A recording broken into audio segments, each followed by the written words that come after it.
All right, let's dive right in. We're going to unpack a pretty massive shift happening in the world of digital money. And that's the FDIC's new rulebook for stablecoins. This all comes from a law called the Genius Act, and the whole point is to take digital dollars from being this kind of risky gamble into something you can actually, finally trust. I mean, this is the core question, isn't it? When you hold a digital dollar, is it really a dollar? Stablecoins, they promise the best of both worlds, right? The rock-solid stability of a US dollar, but with the speed of crypto. The problem is, we've all seen some major collapses that prove that promise can be broken in a heartbeat, leading to some really painful losses for people. And that is exactly the problem these new regulations are trying to solve. And to really get how big of a deal this is, this comparison kind of says it all. We're leaving behind what was basically the Wild West, a time when what was actually backing a stablecoin was a total mystery. And trying to get your money back, well, that felt like a gamble. Now we're moving into this new rulebook, which is all about transparency and safety. We're talking clear one-to-one backing, redemptions that are guaranteed, and of course, strict oversight. So what's the foundation for this whole new rulebook? Well, it's a pretty important piece of legislation, the Genius Act. So the Genius Act, and yes, that's an acronym, is basically the blueprint for all of this. Think of it as a national plan to finally bring some order to the stablecoin market.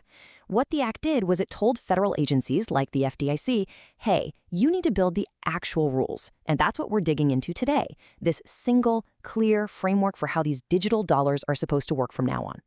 Okay, so who exactly has to follow all these new rules? Well, the regulations created this brand new category of company. It's called a Permitted Payment Stablecoin Issuer, or PPSI for short. And let's be clear, this isn't just any company that decides to mint a coin. A PPSI has to be specially approved and supervised by the feds. In fact, they're going to be the only kind of company legally allowed to issue these regulated stablecoins. All right, this brings us to the first, and honestly, probably the most important pillar of these new regulations, the one-to-one reserve rule. It all boils down to a really simple concept. Show me the money. Prove it's actually there. It's as simple and as powerful as it sounds, one-to-one. For every single digital dollar that a PPSI puts into circulation, there has to be $1 worth of safe, high-quality assets sitting in reserve. That's it. No exceptions, no wiggle room. Now, the real power of this rule is in the details. The official language says the reserves must have a value that, at all times, meets or exceeds the value of all the stablecoins out there.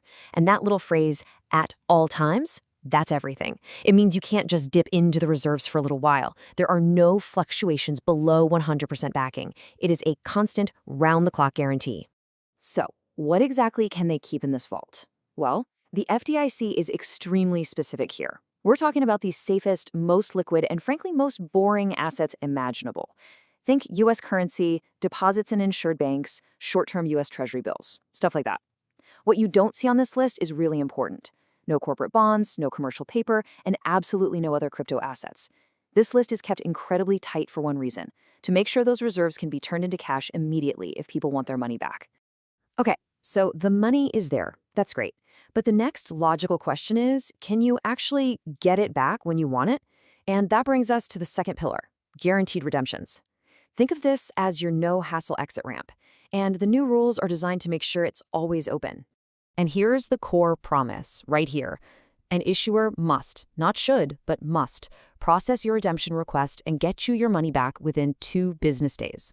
Maximum. No more, well, when we can, or if market conditions are good. None of that. It's a strict, guaranteed time frame. So, the process for you, the person holding the stablecoin, is meant to be really simple and predictable. You ask to redeem your coin, the issuer has to process that request based on a policy they have to make public, and then you get your money at par value, which just means $1 real for every 1 stablecoin, all within that 2-day window.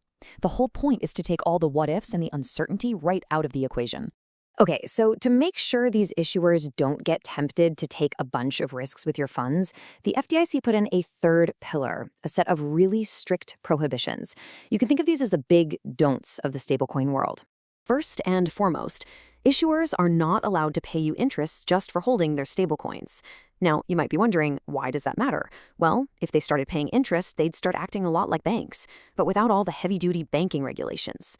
This rule is designed to keep their business model simple. They are for payments, not for risky activities trying to generate yield. And this next one is absolutely critical. issuers are explicitly forbidden from doing anything else with those reserve assets. No pledging them, no relending them, no reusing them in any way. Those funds have one job, and one job only, to sit there and back the stablecoins. This completely stops that risky business where customer funds are basically being gambled with behind the scenes. The money just has to stay put, period. And the list of prohibitions doesn't stop there. Issuers can't use names like United States or anything that makes it sound like they're part of the government. They absolutely cannot mislead people into thinking their stablecoins are FDIC insured, because they're not. And they can't even market something as a stablecoin unless it actually follows all these new rules. It's all about creating clarity and building trust with you, the consumer. So when you combine all these pieces, right, the strong reserves, the guaranteed redemptions, and those strict prohibitions, you really start to see a solid foundation being built. And it's a foundation of trust, which, let's be honest, has often been the missing ingredient in the world of digital cash. And the final piece of the puzzle builds on this foundation with what you could call the Fort Knox rules. This is all about making sure the issuer, the company itself, is a resilient and secure operation. We're talking strong capital requirements so they can absorb losses, comprehensive cybersecurity programs to fend off attacks, internal controls, audit systems, the whole 9 yards. Plus, regular check-ins by the FDIC to make sure they're actually doing what they're supposed to be doing. So, to bring this all home, let's look at what this all means for you. These 4 pillars all work together. The one-to-one reserves, that means your digital dollar is actually backed by safe assets.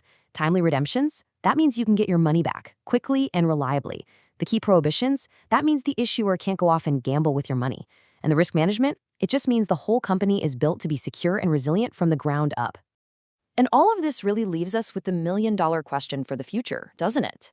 By creating such a strict, almost bank-like set of rules, will the FDIC finally make stablecoins safe enough for everybody to use, for real mainstream adoption?